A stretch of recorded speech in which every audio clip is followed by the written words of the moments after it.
Panibagong araw, panibagong kaalaman at panibagong kita for today's video. Bali mag-inject po tayo ng Furga at 1 ml equivalent po ng 33 kilos body weight.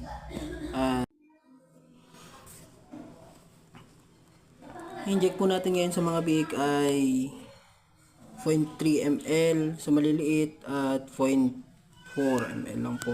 Let's go.